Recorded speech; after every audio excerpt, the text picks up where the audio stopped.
بسم الله الرحمن الرحيم الحمد لله رب العالمين والصلاة والسلام على رسول الله ساكا waxaa halkan madaxtooyada Jamhuuriyadda Soomaaliland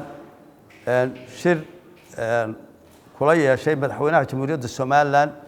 iyo ay weheliyaan wasiirada qaar wafdi ka socda Jamciyadda Qurumaha ka dhaxaysa oo hogaaminayo wakiilka xogayaha guud ee Jamciyadda Qurumaha ka dhaxaysa oo halkan safar ku yimi waxyaalo badan baa laga wada hadlay arrimo badan baa la isla soo qaaday oo madaxweynaha iyo wafdiga ay ka wada hadleen wax walba dhinac walba wixii allaaliya wixii loo baahnaa waa laga wada hadlay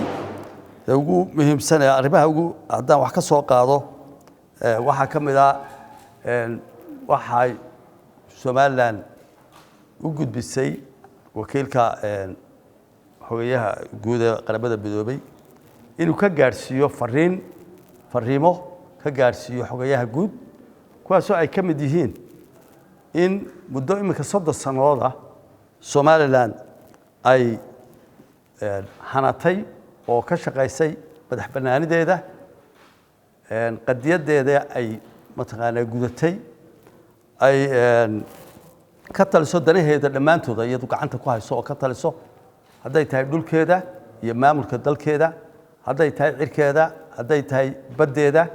mid walbana ay ku guursatay inay ka shaqayso xasiloonadiisa iyo nabadiisa iyo noloshiisa guud ahaan marka taas fariin in la gaarsiiyo aad muddo badan inaanay gaarin Jamciyadda Qurumaha ka dhaxaysa iyo caalamka inaanay gaarin arrintaasu inuu sida fariin ahaan u gaarsiiyo waxa kale oo fariin ahaan xogayaha qaramada midoobay aanu ka codsanay inuu gudbiyo in saluug weyn inaga jiro waxtarka iyo dhaqaalaha iyo deeqaha laga helo Jamciyadda Qurumaha ka dhaxaysa iyo dalalka kale ee maxayto caalamka guud ahaanba ee Jamciyadda Qurumaha ka dhaxaysa ku jira hadday tahay maxayto xagga